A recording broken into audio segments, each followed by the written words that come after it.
Les plus grosses conneries de la psychanalyse ou du développement personnel en général. Ok. Première connerie, c'est l'idée qu'on ait besoin d'aller remonter jusqu'à son enfance pour trouver les causes de nos traumas actuels. Nope. Non. Ça sert à rien. Ça sert pas à avancer. Moi, je suis philosophie adlérienne. Clairement, le présent est tout ce qui compte. Comprendre pourquoi on agit comme ça ne règle pas le problème. Donc si on a envie de passer 6 ans en psychanalyse à coup d'une séance par semaine pour comprendre ce qui s'est passé dans le ventre de notre mère pour qu'on en soit arrivé à qui on est aujourd'hui, il n'y a pas de problème. Ce que ça va changer, c'est pas comment on se comporte. Ce que ça va apporter, c'est juste qu'on va se sentir légitime d'être qui on est. Il y a des façons plus simples et plus efficaces pour s'accepter tel qu'on est que d'aller remonter jusqu'à nos 3 ans et demi où on s'est senti abandonné, trahi, rejeté, quoi que ce soit. Il y a des façons plus efficaces pour s'accepter soi-même. Parce que c'est ça le but, de tout le développement personnel, de toute la psychothérapie, de toute la psychanalyse, de tout le monde du coaching et du développement personnel. Le but, c'est de réussir à se sentir légitime à être qui on est. C'est tout. Arrêter de se demander en permanence si ce qu'on est c'est bien, c'est pas bien, c'est se comprendre, se connaître et s'accepter. Il y a des façons plus efficaces que 10 ans de psychanalyse. Deuxième mythe, les émotions ça se gère. La gestion des émotions. Celui-là il est un peu subtil, il est un peu tricky. Les émotions ça se gère pas. Les émotions ça se ressent. Voilà, première chose. Par contre, c'est pas parce qu'on ressent une émotion qu'on est légitime à en foutre plein la gueule aux autres. La gestion, c'est pas une gestion des émotions, c'est une gestion de son comportement en fait. On est des adultes, on se roule pas par terre dans les supermarchés, de la même façon, on n'en fout pas plein la gueule à son collègue parce qu'on est mal luné le matin. Idem à sa femme, son mari, ses enfants, quoi que ce soit. Voilà. Mais les émotions, elles sont là, on les gère pas. Notre comportement, on le gère par contre, ouais. On peut être en tempête émotionnelle et se comporter et rester droit. Et ça, je pense que c'est un truc qu'on a beaucoup perdu. La notion de droiture. De se tenir, de se comporter. Parce qu'on est des adultes, on n'est pas des adolescents attardés. Donc même quand on se sent mal, on a le droit de ne pas faire payer ce prix-là aux autres. Ça nous concerne. Je dis pas qu'il faut le gérer seul, je dis juste que les autres n'ont pas à payer les pots cassés de nos tempêtes émotionnelles. Tout simplement. Troisième, ça c'est pour les relations de couple, il faut s'aimer soi-même avant d'aimer quelqu'un. Pas du tout, et heureusement. Parce que s'aimer soi-même, c'est quelque chose qui prend toute une vie dans la mesure où on évolue au fur et à mesure. Parce que s'aimer soi-même, c'est pas quelque chose de constant. Il y a des jours où on s'aime beaucoup, des jours où on se déteste, des jours où on s'adore, des jours où on peut pas se piffrer.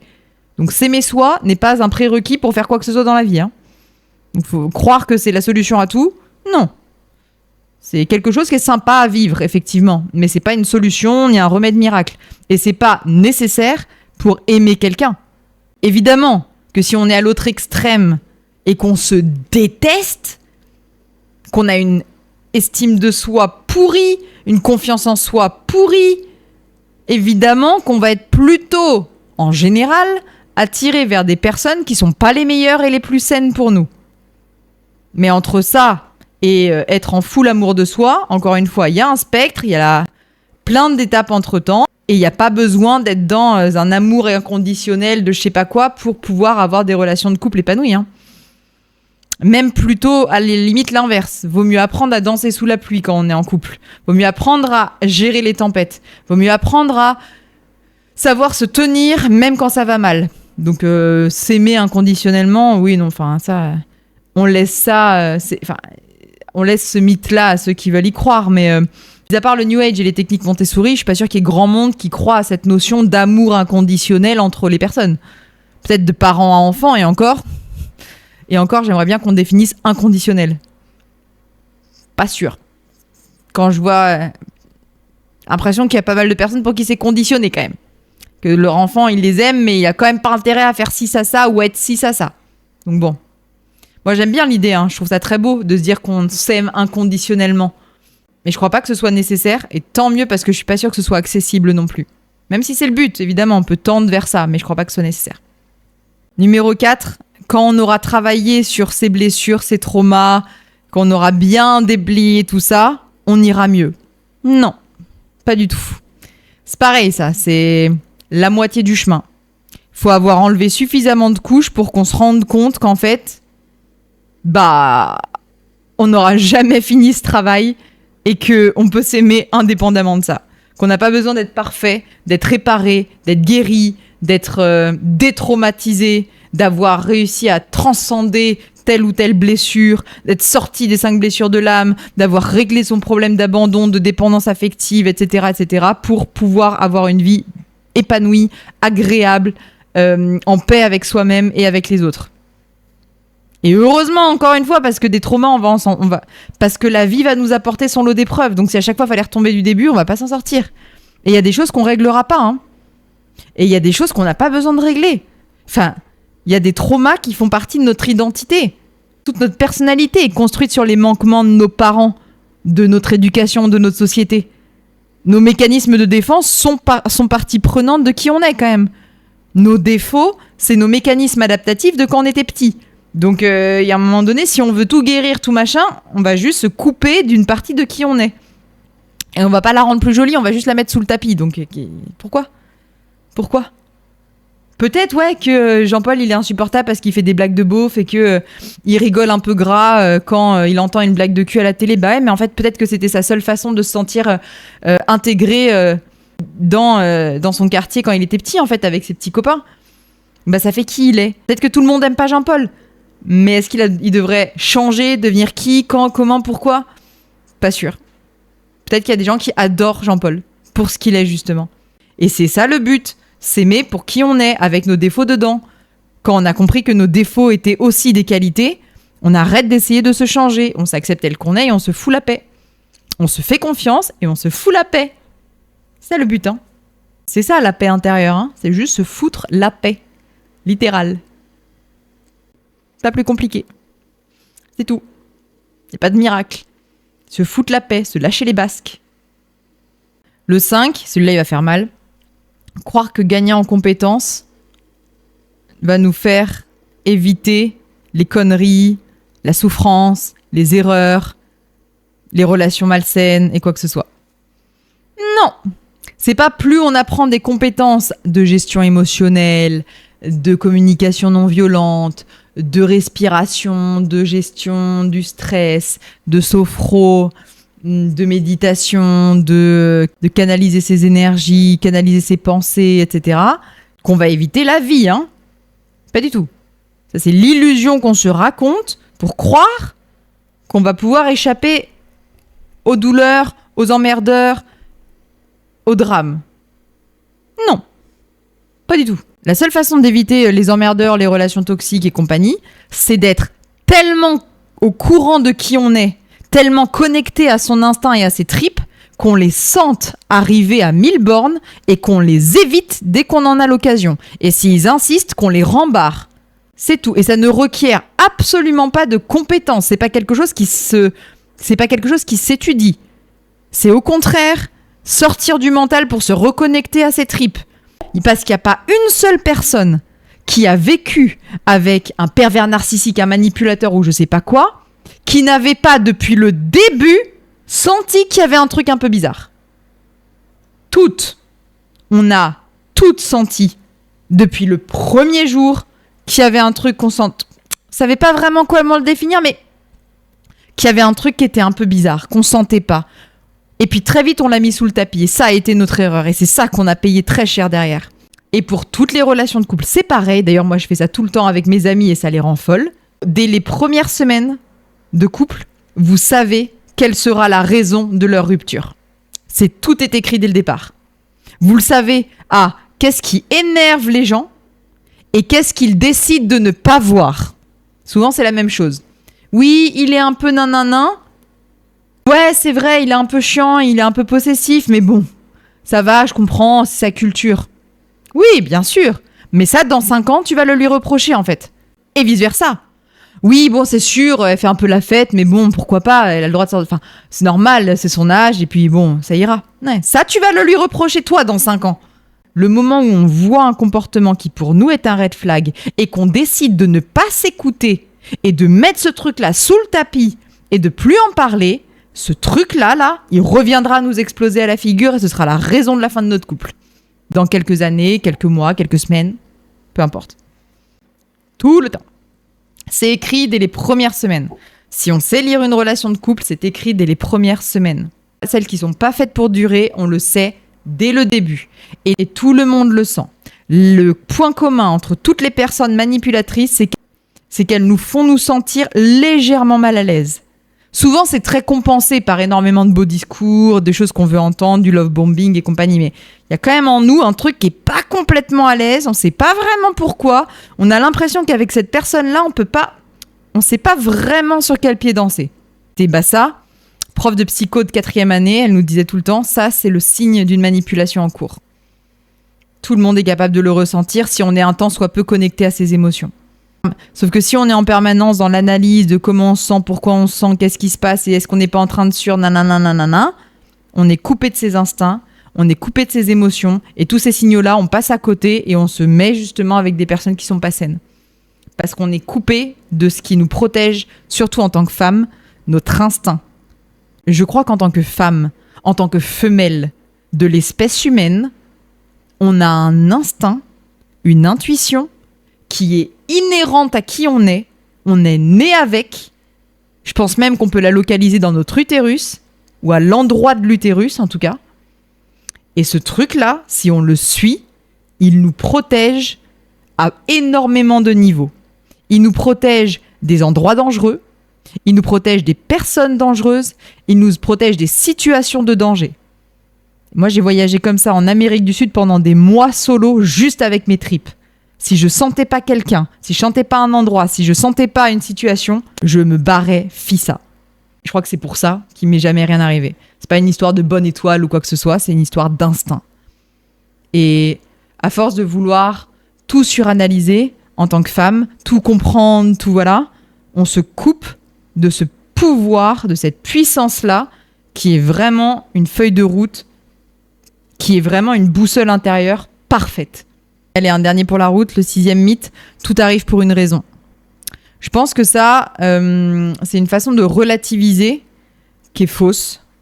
Enfin, dans le sens où tout arrive pour une raison, oui, parmi les lois universelles, il y a bien la loi de cause à effet, donc oui, il y a bien une raison aux choses, ça n'arrive pas de nulle part, mais cette raison n'a pas forcément quelque chose à voir avec nous directement. Même si je suis pour la responsabilité individuelle à 100%, je me considère responsable de tout ce qui m'arrive dans la vie, à 100% et sans aucune nuance. Je considère que, de façon générale, pour les êtres humains, c'est pas forcément le cas. Ou en tout cas, on n'a pas besoin de comprendre pourquoi les choses nous arrivent pour pouvoir les gérer bien comme il faut, les vivre, les traverser, s'en remettre, se relever derrière, apprendre de l'expérience et continuer à avancer. Comprendre pourquoi les choses arrivent, pas toujours très utile. Et je dis ça, j'ai passé des années à chercher les causes génétiques, maladies des gens. Donc vraiment, je cherchais toujours à comprendre quelle était la cause.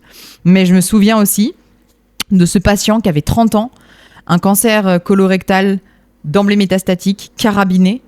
Le gars avait la vie la plus saine que j'ai jamais vue.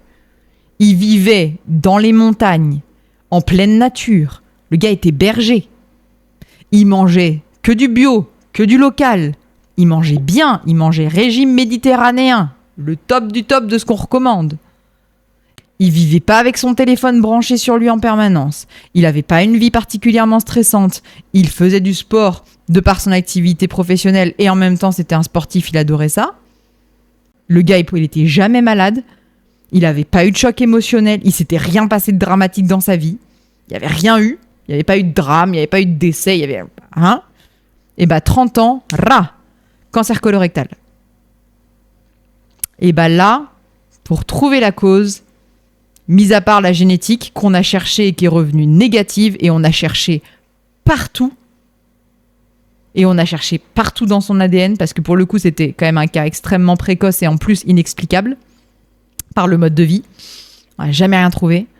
Ce gars-là, il s'en est sorti de son cancer sans jamais chercher à blâmer qui que ce soit, le destin, la vie ou je sais pas quoi. Non, il a jamais cherché à blâmer qui que ce soit, ni à comprendre d'où ça venait d'ailleurs. Il s'est juste battu et il s'en est juste remis sans comprendre. Et franchement, dans sa situation particulière à lui, je crois qu'il a eu raison parce que moi, jusqu'à aujourd'hui, j'ai absolument aucune explication scientifique à donner à ce qui lui est arrivé. Même pas un début de piste.